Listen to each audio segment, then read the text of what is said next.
प्रकरण 6 दिव्य ज्ञान. पहिला संदेश, बाबांचा संदेश. व्यष्टी म्हणजे व्यक्ती. अनेक व्यक्ती मिळून समाज तयार होतो, त्याला समष्टी म्हणतात. व समाजासह म्हणजे समष्टी इतर जीवजंतू आणि वस्तू मिळून तयार होते ती सृष्टी. या सर्वांना धारण करून त्यांच्या आवडीनिवडीप्रमाणे त्यांची पूर्तता करणारा परमात्मा, त्याला परमेष्ठी म्हणतात. आहार, निद्रा, भय आणि मैथून यामध्ये जगणे याला आयुष्य म्हणतात. आयुष्य भोगण्यासाठी जो जन्माला येतो आणि आयुष्य भोगत मरतो, तो पुन्हा पुन्हा पाप योनीत जन्माला येऊन दुःखाच्या खाईत पडतो.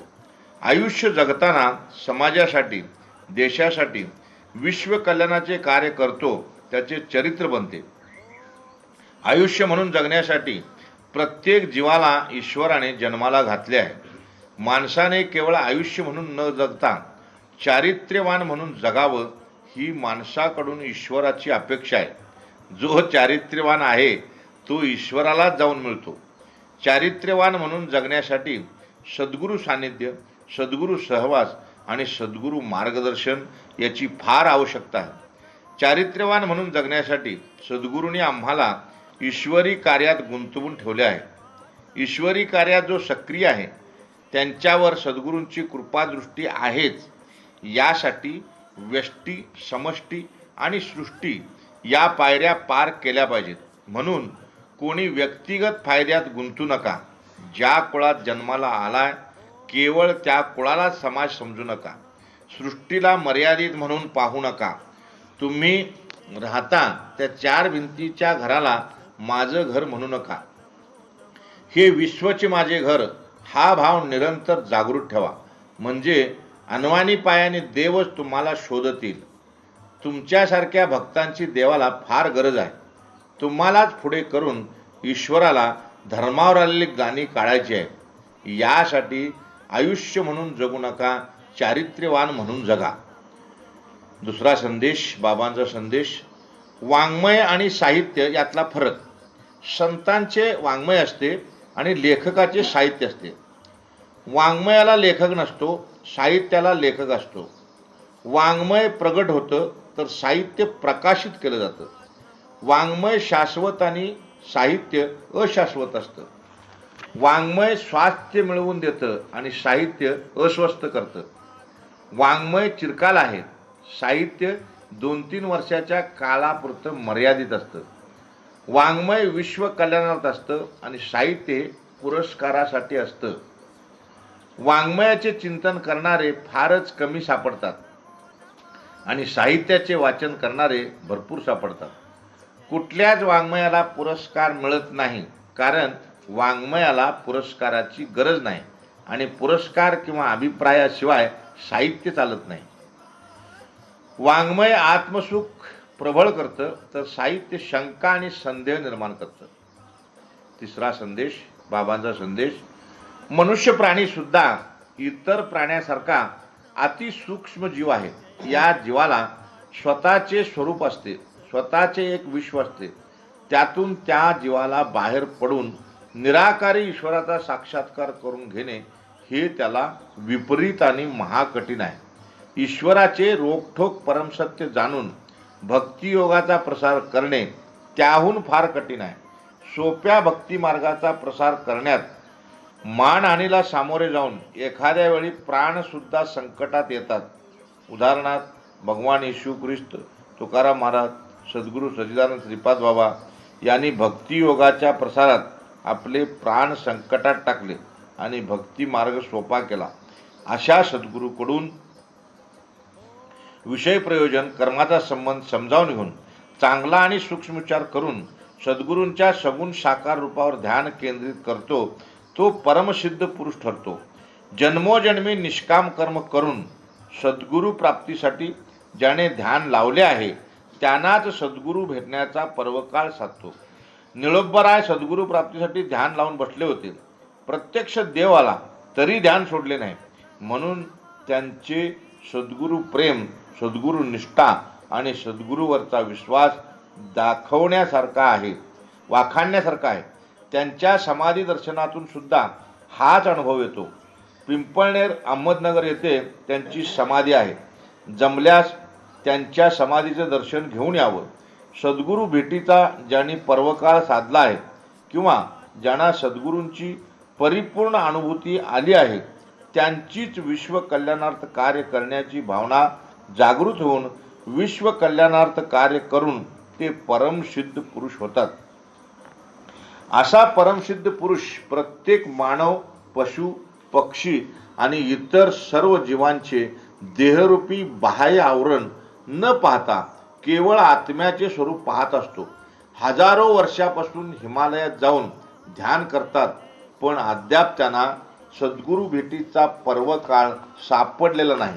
आम्ही फार भाग्याचे आहोत, कारण आम्हाला सद्गुरू भेटीचा पर्वकाळ सापडला.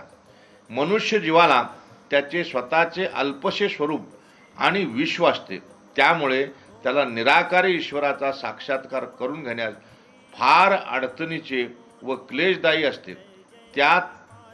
त्या तो पार करू शकत नाही. तेच सद्गुरू कृपेने त्याला विद्वान, ज्ञानयोग, भक्तियोगाची प्राप्ती होऊ शकते, असे भागवतात सुद्धा सांगितले आहे. अशा भक्ताला इतर योगापासून मिळणारे सर्व लाभ त्याला आपोआप प्राप्त होतात. त्यामुळे गत जन्माच्या पापकर्माचा विचार करण्याची गरज नाही, कारण सद्गुरूंनी स्वतः त्याची सर्व जबाबदारी घेतलेली असते. म्हणून साधकाने पुन्हा इतर कोणत्या तरी साक्षात्कारासाठी निरर्थक प्रयत्न करू नये, कारण या क्रियेत सर्व साक्षात्कार होऊन गेलेले असतात. सत्संगात सर्व साक्षात्काराचा लाभ होत असतो. म्हणूनच नामदेव महाराज म्हणतात, संत संगतीचे काय सांगू सुख. चौथा संदेश, बाबांचा संदेश.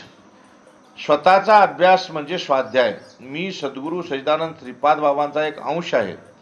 त्यांचा मी एक निष्ठावंत साधक आहे. त्यांच्या आदेशाप्रमाणे राहणे हीच माझी भक्ती आहे. त्यांनी दिलेल्या विचारावर चिंतन करणे ही त्यांची सेवा आहे. त्यांच्या विचाराची अंमलबजावणी करणे म्हणजे त्यांच्यावर पुष्पवृष्टी करणे. त्यांच्यावर श्रद्धा, निष्ठा आणि विश्वास ठेवणे म्हणजे पादपूजन करणे. हे रोज माझ्याकडून होतंय की नाही हे पहा. होत असेल तर ठीक आहे. हा प्रत्येक साधकाचा स्वाध्याय आहे. नित्य नियमित प्रभात समयी त्यांचे भजन करणे स्वाध्याय आहे. पांडवांचा रोज नित्य नियमित स्वाध्याय व्हायचा, म्हणून देव सदैव त्यांच्या पाठीशी असायचा.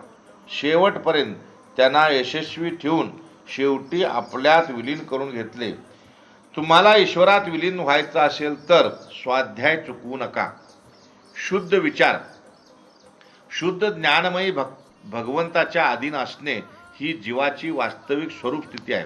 साधक सद्गुरूंच्या अधीन आहे याची जाणीव ठेवणे हा साधकाचा शुद्ध विचार आहे. बाकी कीर्तनकार आहे, मठाधिपती आहे, भागवताचार्य आहे वगैरे वगैरे इतर जे विचार आहेत ते सर्व अशुद्ध विचार आहेत. चांगला विचार म्हणजे शुद्ध विचार. तो तुम्हाला दिला आहे.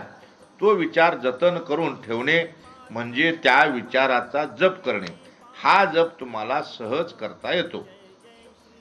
पाचवा संदेश, बाबांचा संदेश. पूर्वजन्मातील दुष्कृत्यामुळे वास्तविक जे दुःख भोगायला पाहिजे होते त्यापेक्षा सद्गुरू कृपेने फारच अल्पशे दुःख भोगायला मिळते असे वाटून त्यातून सद्गुरू कृपेचा एक प्रकारचा साक्षात्कार वाटून घेत साधक अधिक आनंदित राहतो.